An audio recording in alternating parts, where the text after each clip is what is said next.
Iyi ni News Lab TV ngendi Fardc kayinamura nkwibutse ko aya ari nayo mahitamo yawe meza. Reka duhere kubikubiye mu itangazo umutwe wa M23 washyize ahagaragara.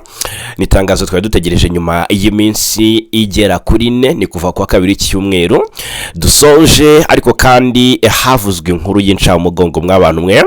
Inkuru yabiciye biracika, inkuru yaciye igikuba cyane mu bayobozi ndetse n'abarwanyi ba M23. Nubwo ari we wavuzwe, akaba ari nawe witswagaho cyane mu bitangazo makuru bigiye bitandukanye, ariko si we wenyine, biravugwa ko rwose ari n'abandi benshi babaraguye muri iki gitero cya drone. Nta wundi rero ni Mr Quickly Wilingoma, umuvugizi wa M23 mu bya gisirikare.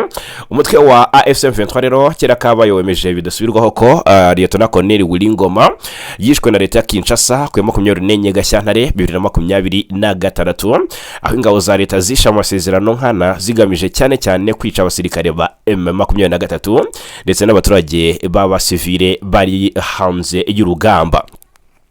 Ibi M23 yabitangaje mu itangazo asohoye ku 28 Gashyantare, aho yavuze ko ubutegetsi bwa Kinshasa bwishe nkana amasezerano yo guhagarika imirwano maze bugatangiza intambara yeruye bagamije cyane kwica abasirikare bayo ndetse n'abaturage b'abasivile bari hanze y'imirongo y'urugamba. Ibi byaha rero bikomeye ingabo za leta Kongo zakoze byatumye hafumwe mu bayobozi bakuru ba gisirikare b'ingabo za Armée Révolutionnaire Congolaise ARC, Lieutenant Colonel Wilingoma wishwe ku 24 Gashyantare 2026, ndetse bikaba bikomeje guhitana ubuzima bw'abaturage benshi b'inzira karengane. M23 yavuze ko ibyo byaha byose bitazigera bihanishwa ubusa cyangwa se ngo byirengagizwe, nuko ngo ibi byose bigomba kwishyurwa ku kiguzi cyari cyo cyose. Iti rero kwibuka abazize ibyo bikorwa bibi bidusaba inshingano kandi bikadusaba guhagurukira hamwe twese. Ibikorwa by'ubugizi bwa nabi bizagira ingaruka. Inshingano zacu no kurinda abaturage bacu ndetse n'abasirikare bacu mu bice byose twabahoye. M23 rero yakomeje kuvuga ko mu byumweru bishize ihuriro AFC23 ryakomeje kwamagana no kumenyesha ubu abahuguza baryo na leta Kinshasa bari mu biganiro by'amahoro kubijyanye no kurenga ku masezerano no guhagarika imirwano ndetse n'ubwicanyi bwakorewe abaturage b'abasivile n'ubutegetsi bwa Kinshasa mu duce dutuwe cyane two muri Kivu y'Amajyaruguru ndetse na Kivu y'Amajyepfo. Yakomeje igira iti tuributsa ko mu byumweru bishize ihuriro AFC23 yakomeje kwamagana no kumenyesha abahuza bari mu biganiro by'amahoro kubijyanye no kurenga ku masezerano yo guhagarika imirwano byagiye bivugwa kenshi ndetse n'ubwicanyi bwakorewe abasivile n'abaturage bwa Kinshasa mu duce dutuwe cyane two muri Kivu y'Amajyaruguru na Kivu y'Amajyepfo, cyane Ikawele ndetse na Mweso, ahitwa ngo ni Rutugita, ahitwa Kitazungura, ahitwa Rugezi ndetse na Kitendebwa, ahitwa Kashihe, ahitwa Kiduveli, Rubaya, Lumbishi wa Likale, Masisi, Kalehe, Gasovu, Nkokwe, Gatoyi, Minembwe, Gashake, Murema, Mberwa, Ruki, Mutobo, Nyaruhinga, ahitwa Mulumenumene ndetse na Rutare, ahitwa Kadasomwa, Nyagisozi, ahitwa Nyabikeri, Kinyumba, Nyabyondo, Nyabikeri, Miyanja, Kasirosiro, Bunya, ahitwa Ngoni, Bunyantenge, ahitwa Mashya ndetse no mu nkengero zabyo. M23 kandi yavuze ko nubwo yari maze igihe itangiza impuruza kandi zigaragara zateshejwe agaciro ku bushake ndetse bigaragara ko harimo agasuzuguro ku bari bagamije kugabanya umwuka mubi w'intambara ndetse no kurengera abaturage b'abasivile, ni mu gihe intambara rusange yashyizweho n'ubutegetsi bwa Kinshasa mu by'ukuri ikomeje. M23 ihagaze ishikamye ku ruhande rw'abaturage b'abasivile, inakomeza kwiyemeza gushyigikira inzira y'amahoro no gushimangira ubushake bwayo bwo kurinda no kurengera abasivile ndetse n'imitungo yabo. Ahangaha rero byabaye nko gukuraho urujijo. Lieutenant Colonel Wilingoma abavuga ko akiri muzima, natwe ubwacu twatangaje ko bishoboka ko yaba akiri muzima dushingiye ku kuba guverinoma ya Kinshasa yatangaje inkuru yayisibye ku rubuga rwayo rwa X ari Twitter. Icyo ni icya mbere. Icya kabiri, dushingiye ku kuba mu by'ukuri Alliance Fleuve Congo M23 yabirizwagamo nayo itari yagatangaje iby'iyi nkuru, ahubwo ikabica mu marenga, ugasanga nka Benjamin Bonima, umunyamabanga mukuru uhoraho mu ihuriro AFC M23, araje avuze ko bubaha cyangwa se bunamiye intwari, kandi tubizi neza ko hari bamwe mu ofisiye ba M23 bivugwa ko bagera kuri 18 biciwe muri iki gitero cya drone hari Masisi. Twahoze turi confused rero. Ahangaha rero M23 yabishimangiye, ni inkuru y'agahinda y'akababaro, abakundaga Willy Ngoma birumvikana ko kubyakira bigoye cyane, ariko kandi nkeka ko imitima yamaze gusa n'ibyakira, nubwo kumenyera byo bikomeye. Ni inkuru y'agahinda ku muryango ndetse n'abakunzi ba M23, ariko kandi urugamba rurakomeje.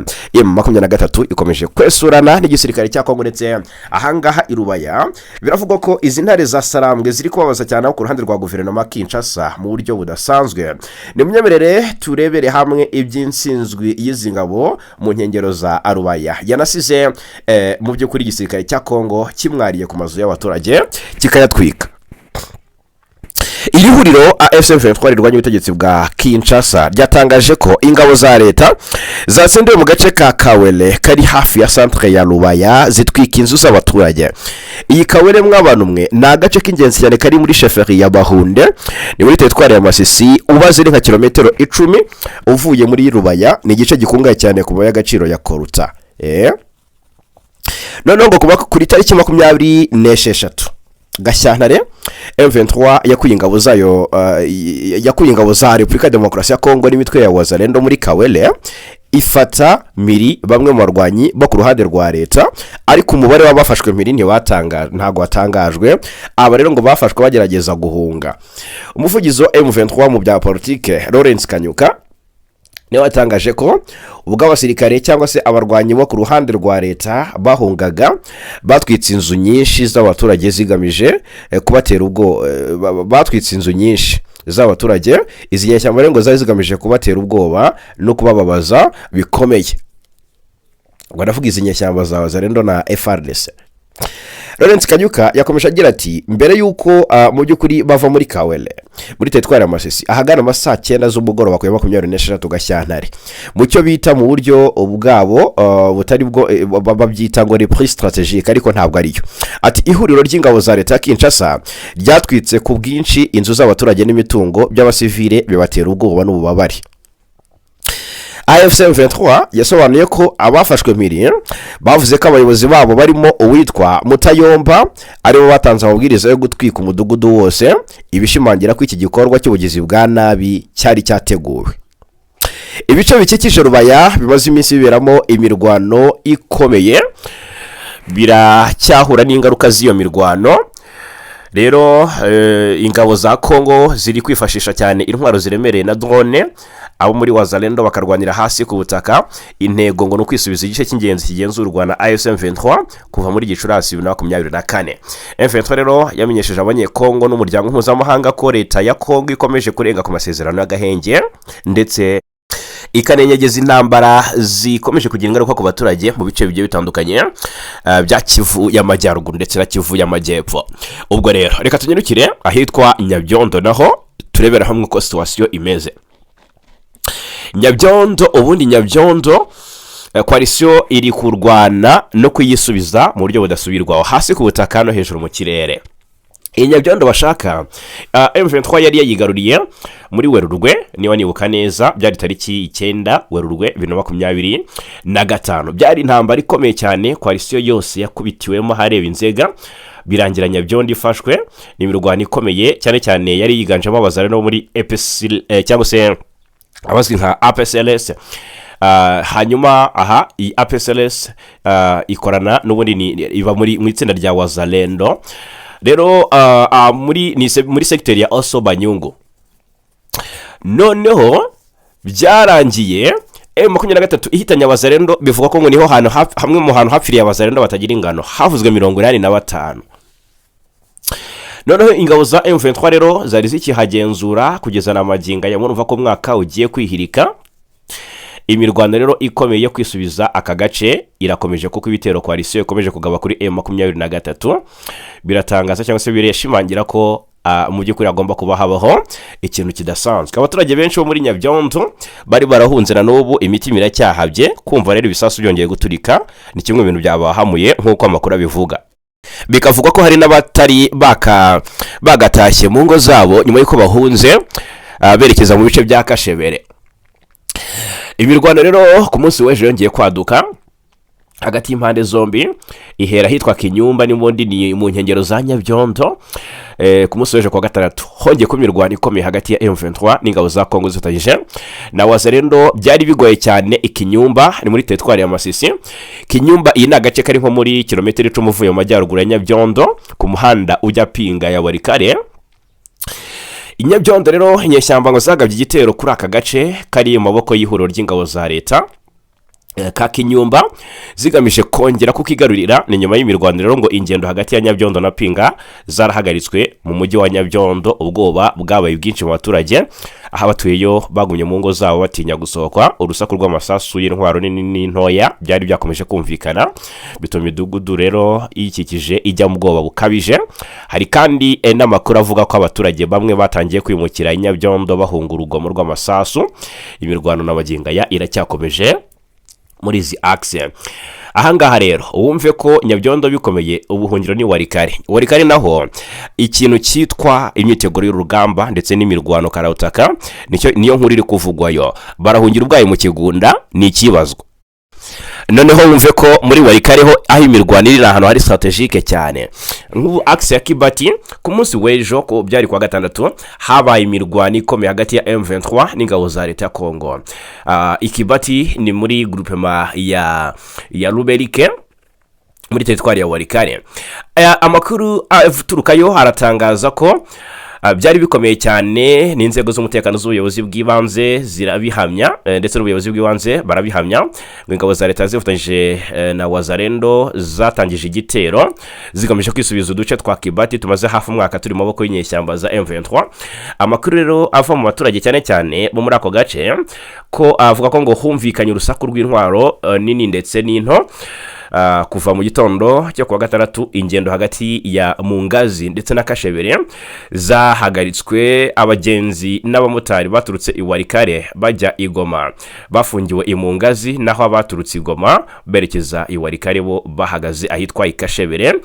Ni Kashebere rero hasa nka hari ubuhungiro bw'abaturuka mu bice bya Nyabyondo. Birumvikana ko rero bitoroshye. Imirwano yabaye mu gihe umutekano mu karere uri mu kangara tete aho niko nabivuga, aho imirwano irushaho gukara no gukarata mu karere ka Masisi nubwo hari agahenge kizwi nka CZFR kari katangajwe ku ya 18 Gashyantare n'ubuhuza bwa Angola. Gusanga ikibabaje nuko Angola yatangaje agahenge umunsi waka akaba ari bwo yohereza ingabo. Mw'abantu mwe biba bigayitse cyane. Hanyuma mu burasirazuba bw'igihugu cya Kongo hari kuvugwa byinshi. Reka mbabwire ko yitwa reka mbe mvuye ku kibuga cy'imirwano mbabwire ko kuri ubu uwitwa Sylvain Kenge Bamusa yarezwe muri ICC kubera amagambo yibasira abatutsi n'imiryango y'abanyekongo rero mu bwoko bw'abatutsi. Yarezwe aho zari umuvugizi w'ingabo za Republika Demokarasi ya Kongo General Major Sylvain Kenge mu rukiko mpanabyaha mpuzamahanga ICC ruri Ilahe mu Buholandi kugira ngo azaryozwe amagambo ye yibasira abatutsi. Uyu munyamategeko uwunganira aba banyekongo yitwa Bernard Menya, uyu yagejeje iki kirego ku bushinjacyaha bwa ICC tariki 17 Gashyantare bivuga ko aribwo yabugejejeho iki kirego agaragaza ko amagambo ya Ikenge ashobora guteza abo bwoko bw'abatutsi ibibazo bikomeye. Mu kuza mwaka ushize Ikenge yari koroje ku mbuga nkoranyambaga ku kinyamakuru RTNC ni radio na televiziyo by'igihugu cya Kongo avuga ko abanyekongo b'abatutsi kazi batabyarana nabo badahuje ubwoko, abasaba rero abagabo kwitondera gushakana nabo. Aya magambo rero yamaganywe bikomeye ahagarikwa by'agateganyo ku mwanya w'umuvugizi. Maître Menya uvuganira abatutsi cyangwa se umunyamategeko wunganira aba batutsi yagaragaje ko ikenge yareganywe n'abandi bantu bo muri Repubulika ya Demokarasi ya Kongo bamaze igihe bibasira mu bwoko bw'abatutsi, usanga bo baba banashyigikiwe nabo mu butegetsi nk'umuvugizi wa guverinoma y'iki gihugu Patrick Muyaya. Uyu munyamategeko asobanura ko biba bigoye ko leta ya Kongo yahana aba bantu kuko ibashyigikira ku mugaragaro mu byo bavuga n'ibyo bakora, nyamara ngo ifite amategeko yakabaye abahana. Asobanura ko rero ngo bamwe muri bo bagiye bakirwa na perezida w'iki gihugu Felix Tshisekedi Chilombo. Maître Menya yatangaje ko kuva mu mwaka wa 2020 nabwo imiryango y'abanyekongo yatanze ikirego muri Repubulika ya Demokarasi ya Kongo igaragaza uburyo imvugo z'urwango zikomeje gukwirakwira, ariko ko iki kibazo kitigeze gikurikiranwa kandi cyaragaragarijwe n'ibimenyetso. Mu ibaruwa yandikiye ubushinjacyaha bwa ICC, Maître Menya yibukije ko ikirego cyo mu mwaka wa 2020 kitigeze gikurikiranwa. Iyo ubushinjacyaha bwa ICC bushyikirijwe ikirego buragisuzuma bugabona gifite ishingiro hashingiye ku bimenyetso byatanzwe, bukaba bwategura dosiye kugira ngo nabwo bukigeze mu rukiko. Ivyo nibyo bushobora gukora. Ayo mu karere turaje tuyagarukeho mu mwanya nanone uri imbere. Reka duhita twerekeza ku makuru ari kuvugwa cyane mu ntambara ya Iran ndetse na Amerika ifatanyije na Israel. Byatumye na sosiyete y'u Rwanda ikora ubwikorezi bwo mu kirere Rwandair itangaza ko yasubitse ingendo WB300, WB303 ndetse na WB304 na WB305 zijya n'iziva Doha na Dubai kubera umutekano muke uri muri aka karere. Nitangazo risubika izi ngendo ryasohotse ku 28 Gashyantare 2026 nyuma y'amasaha make Israel na Amerika bigabye igitero gikomeye kuri Iran cyiswe Rolling Lions cyangwa se Operation Rolling Lions cyangwa se umutonomo w'intare. Bikavugwa ko rero ubwo Irani yatangiraga gusubiza ibi bitero, ibihugu byegeranye birimo Qatar, Kuwait, Syria ndetse na Leta Zunze Ubumwe z'Abarabu byafunze ikirere cyabyo kuko zimwe muri misile ndetse na drone bya Irani byerekeza muri Israel biri kunyura hejuru aho ngaho. Hanyuma rero Minisiteri y'ingabo ya United Arab Emirates yatangaje ko iki gihugu cyagabweho igitero cya misile zipfubirizwa mu kirere cyo mu mujyi wa Abu Dhabi. Ibimene byazo byica umuntu umwe. Rwandair rero iti umutekano w'abagenzi bacu n'abatwara indege ukomeza kuba uw'ingenzi. Turi kugenzurira hafi uko byifashe, turabaha andi makuru bitewe n'ibigezweho. Rwandair yavuze ko abagenzi bagizweho ingaruka mu by'ukuri bazemererwa guhindura tike zabo bakazigenderaho ku yindi tariki. Mu mashusho y'iminota 8 Perezida Donald Trump yatangaje ko Amerika yagabye igitero cyangwa se ibitero bikomeye kuri Irani kubera ko igihugu cyageragezaga gusubukura umushinga wo gukora intwaro kirimbuzi. Trump yavuze ko Irani yakomeje gukora misile ziraswa mu ntera ndende zishobora guhungabanya umutekano w'ibihugu by'inshuti by'i Burayi. Ingabo za Amerika zikorera mu mahanga zikaba zanagera mu gihugu cyabo. Hanyuma rero ati Irani yagerageje kongera kubaka gahunda ya nuclear kandi ikomeje gukora misile ziraswa mu ntera ndende. Ubu zahungabanya umutekano w'inshuti zacu nziza n'abafatanyabikorwa i Burayi. Ingabo zacu ziri hakurya y'amazi magari zikaba zagera vuba mu gihugu cyacu. Perezida wa Amerika yatangarije cyangwa se yagaragaje ko Irani yanze kumva ubwo yasabwaga kwemera amasezerano agamije guhagarika umushinga wo gukora intwaro kirimbuzi, bityo kigomba kwirengera ingaruka bizayigiraho.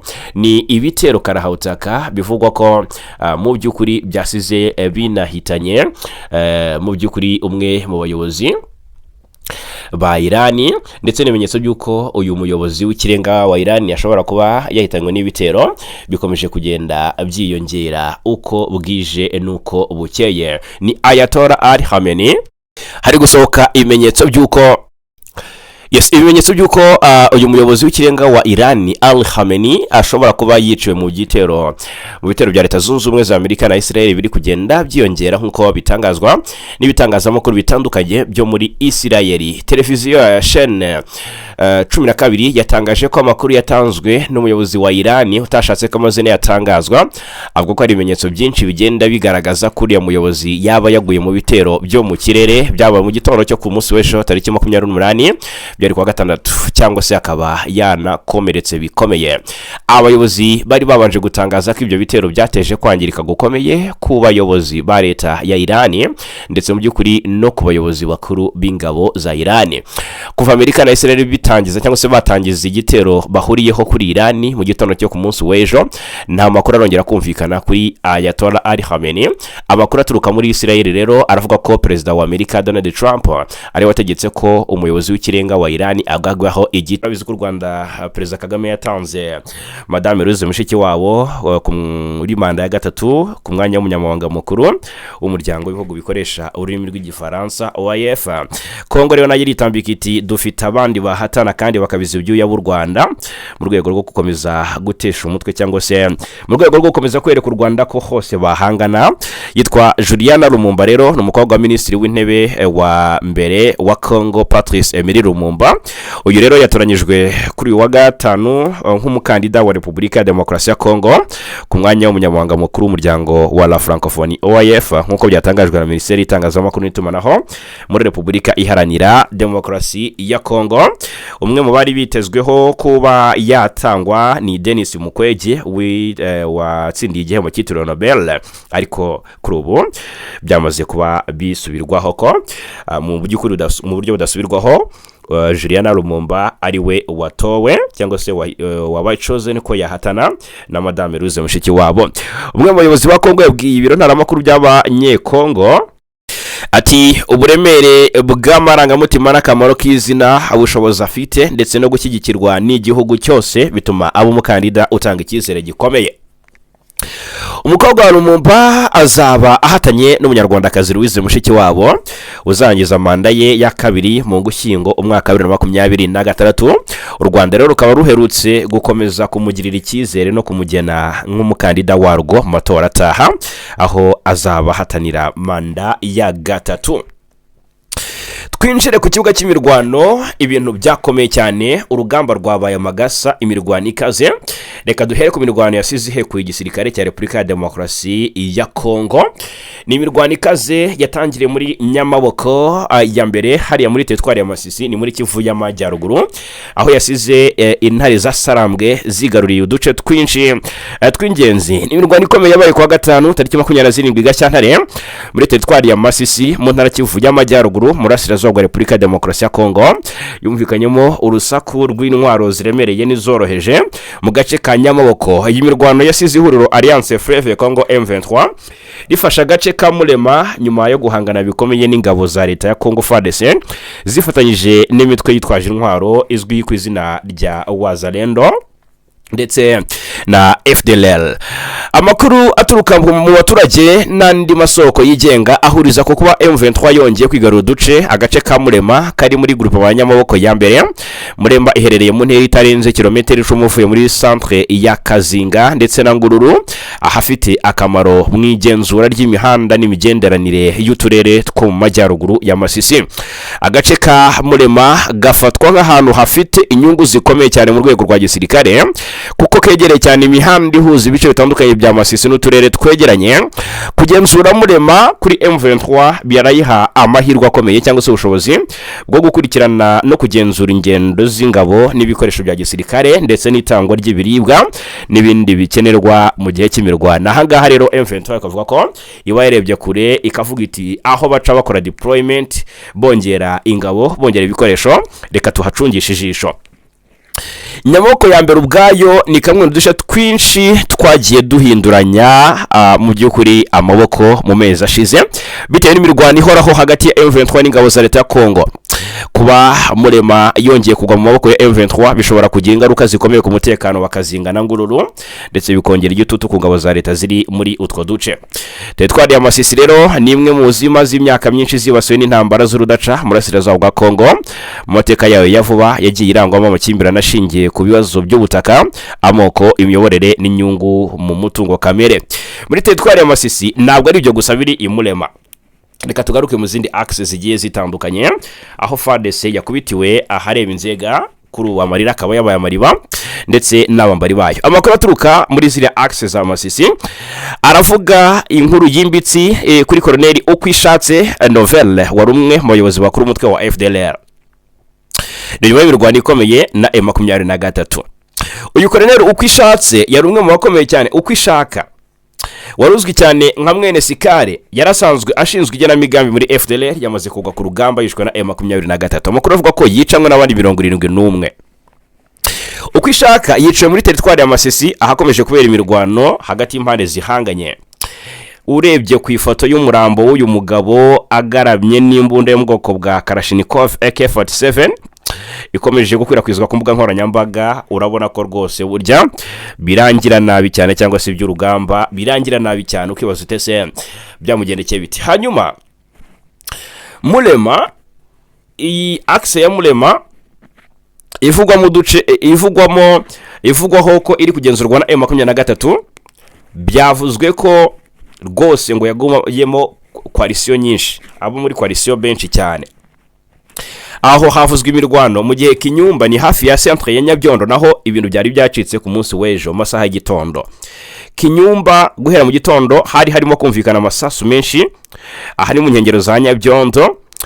Hari imirwano hagati y'ingabo za Kongo Fardc na Wazalendo barwana na M23 hano Kinyumba. Umuturage waho ni waduhamije aravuga ati habaye urugamba rw'imbatura mugabo kandi haraye hakoreshejwe drone ku munsi wo kuwa kane nimugoroba zagabye ibitero indani mu mujyi wa Nyabyondo. Murabyibuka ibiherutse kuberayo mu mpera z'umwaka ushize ku musozi wa Mongaliyema, drone zihitana abaturage batagira ingano bashyinguwe mu minsi yashize. Akaba ari Nyabyondo rero umuntu atatinya kuvuga ko iri mu kangara tete na magingaya. Ni imirwano myinshi mishya rero iravugwa mu gihe imirwano yabereye mu midugudu myinshi yo mu mirenge ya Katoyi ndetse na Osobanyungu, aho igisirikare cya Kongo gifatanyije na Wazalendo cyari cyagabye ibitero bya drone ndetse n'ibyo hasi ku butaka muri izo axe kuri M23. Ni ibitero M23 ikomeza kwamaganira kure mu matangazo akomeye cyane. Reka twibande ku magambo aremereye yatangajwe na Bertrand Bisimwa wa M23. Inyandiko zatangajwe na Bertrand Bisimwa akoresheje urubuga rwa X Twitter ntizishobora gufatwa nk'amagambo asanzwe ajyanye n'ibihe byihariye, kuko urebye neza ugasesengura ni inyandiko ziri mu murongo wa politiki n'igisirikare uremereye cyane, ushobora kugira ingaruka zirenga aho imirwano iri kubera ukagera no ku mutekano w'akarere kose muri rusange. Reka tubyinjiremo. Mu byatangajwe, uyu muyobozi wungirije w'ihuriro rya Alliance Fleuve Congo M23 yashinje ubutegetsi bwa Kinshasa ko bwisha gahenge bwari bwemeranyijweho butangiza ibitero byagutse ku mirongo yose y'urugamba. Ibi birego bya rero nkuko bigaragaramo ibice bitatu by'ingenzi, harimo kwica isezerano rya gahenge, gutegura no gushyira mu ibikorwa cyangwa se igikorwa cya gisirikare cyari giteguwe kandi gihuriweho n'impande zitandukanye, ndetse no guhitamo ku mugaragaro inzira ya gisirikare nk'uburyo nyamukuru bwo gukemura aya makimbirane. Ihonyorwa ry'agahenge rifite uburemere burenze mu guhagarika imirwano by'agateganyo. Mu ntambara z'iki gihe agahenge si uguhagarika amasasu gusa, ni igikorwa cya politiki cyubaka icyizere gike kikaba gisigaye hagati y'impande zihanganye. Ni intambwe ituma buri ruhande rwemerera urundi nk'umuvugizi ufite ijambo mu mishyikirano.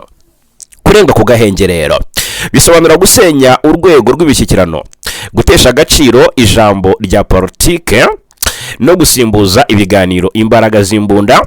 Icyizere gisanzwe ari gike kirushaho gusenyuka, diplomasi igahabwa umwanya muto mu gihe abasirikare cyangwa se igisirikare gihabwa ijambo rikomeye. gutanga ibisobanuro by'uko habayeho ibitero by'ihuriro ry'ingabo za Kongo zigizwe na Fardc, Wazalendo, FDLR, abacanshuro, imbonerakure z'u Burundi, ingabo za Angola, kandi byagutse byerekana ko atari impanuka cyangwa se kwitwara nabi kw'abasirikare ku giti cyabo, bivuga igikorwa cyateguwe, cyatekerejweho, cyapanzwe kandi cyemejwe ku rwego rwo hejuru mu buyobozi bwa gisirikare. Imvugo yakoreshejwe ishyiraho igitekerezo cy'uko habayeho guhitamo ku bushake inzira y'intambara. Ibi bishobora rero kuba byagaragaza ihinduka riva ku mirwano y'uduce twihariye rigana mu ntambara ifite igishushanyo mbonera gihamye n'intego z'igihe kirekire.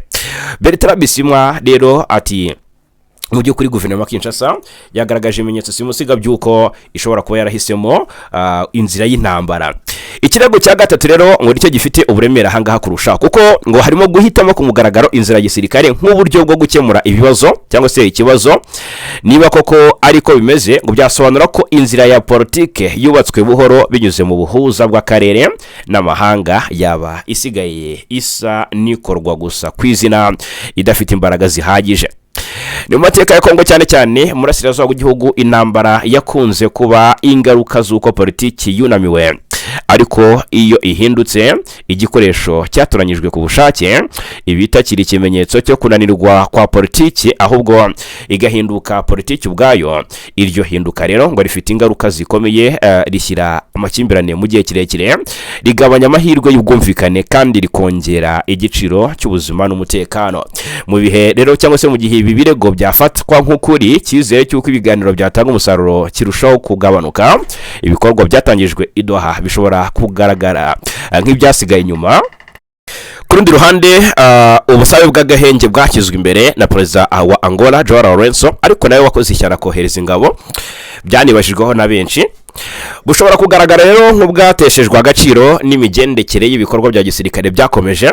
Ibi rero bigashyira cyane cyangwa se bishyira mu kibazo imbaraga z'ubuhuza bw'akarere, cyane cyane mu gihe perezida wa Kongo Felix Tshisekedi agaragara nk'ufata icyemezo gitandukanye n'inzira yifuzwaga n'abahuza.